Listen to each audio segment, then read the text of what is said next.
The financial advice Jesus gave one wealthy young man was to sell all he had. As a Christian financial advisor, what should I make of a scenario like this? The Bible's a wonderful book, full of sayings that inspire us, challenge us, and correct us. Further, it's breathed out by God, and it's God's words here on the page for us. As followers of Jesus, we ought to do as Jesus did and as the Bible instructs. But does that mean we should sell all we have like Jesus instructed the rich young man? Well, the truth is, it's a little more nuanced than that. The Bible doesn't necessarily give one specific instruction for how we should handle our money. Abraham and the patriarchs were very wealthy men. But Jesus and his disciples lived in poverty. Yet Jesus was buried by disciples that the gospel said were secret disciples who had enough that they owned a cave, which you had to be relatively wealthy to do. That was Joseph, Arimathea, and Nicodemus who owned that cave and buried Jesus there. David was a wealthy king, yet in his legacy plan he gave away all he had to the building of the temple. And Elijah lived alone by a creek and was so impoverished he had to be fed by ravens. Paul seems to have times where he lived in abundance and in poverty, as he says in Philippians 4. In every circumstance, I have learned the secret of facing plenty and hunger, abundance and need. So after considering all these characters, the question remains, what should you do?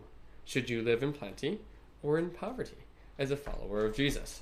Well, let's turn to 1 Timothy 6 and take a look at what the Bible instructs.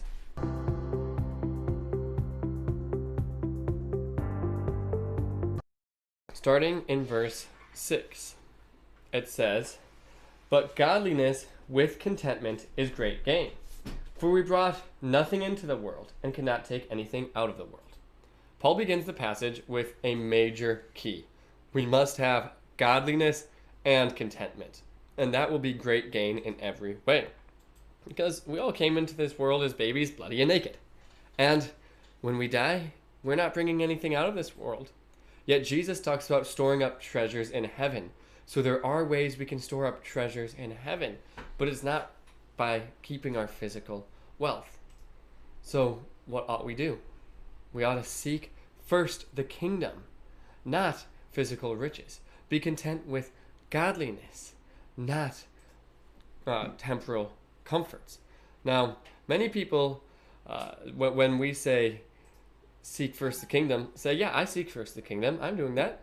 But if we were to schedule out their week or their month or their day and look at how much time is actually spent towards seeking the kingdom, we could see truly how much of a priority they have of seeking the kingdom.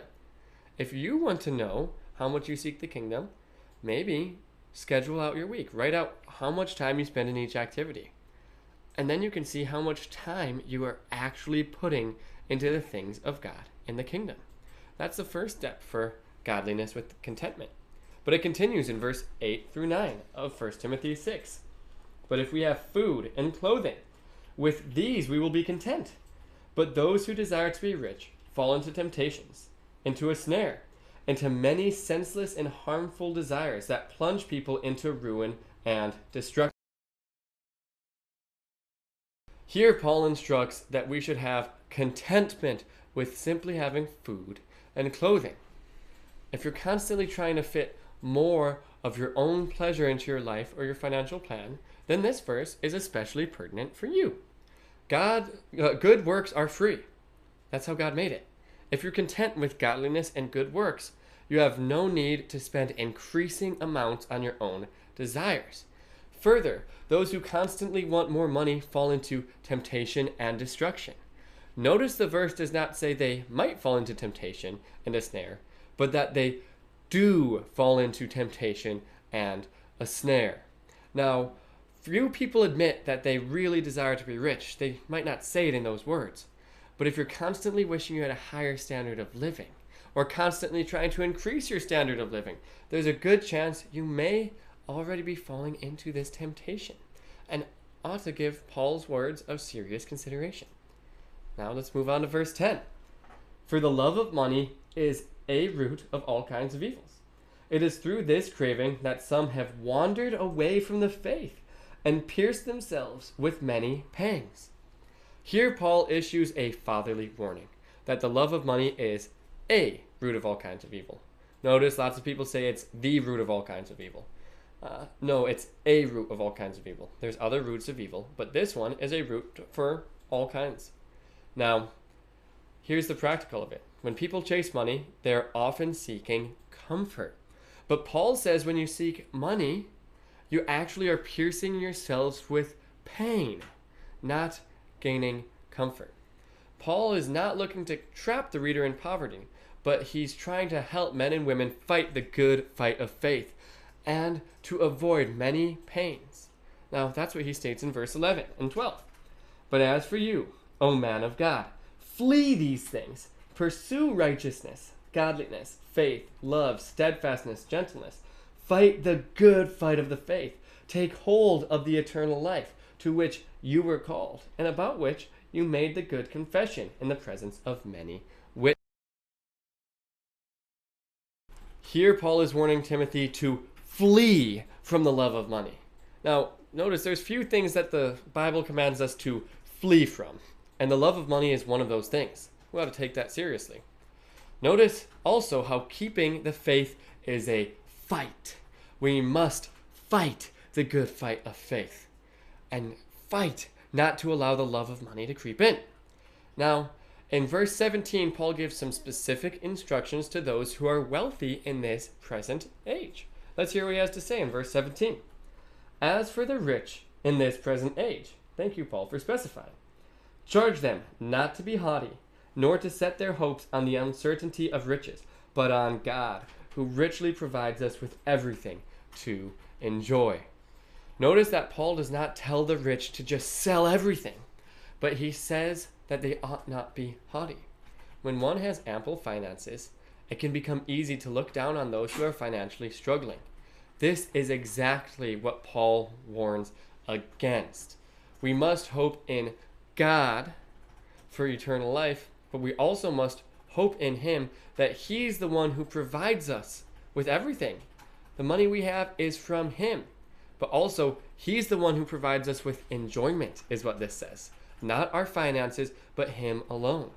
Now, if you're struggling with enjoyment in the wealth you have and being content in that, one tip that I've learned to apply to my family is to learn to enjoy things such as studying the scriptures, seeking the presence of God, and good works. When those are the things I enjoy, then I have contentment in every season. Now let's look at verse 18. They are to do good, to be rich in good works, to be generous and ready to share. Notice how it says to be rich in good works and to be generous. One trap that wealthy people can fall into is thinking the only good work they need is their generosity.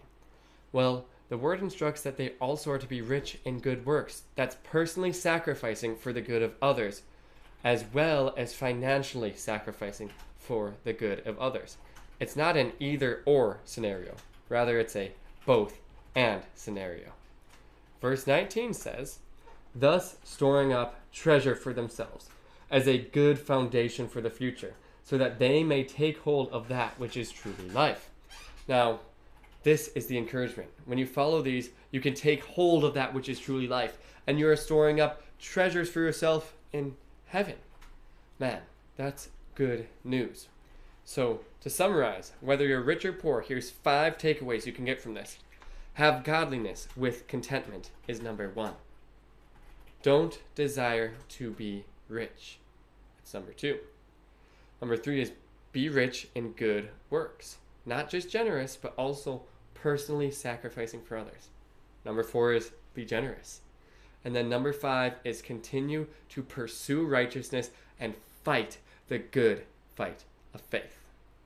So this is what we love doing here at Cornerstone, helping you build a firm foundation for your family's future. To hear more about this, like and subscribe, or give us a call.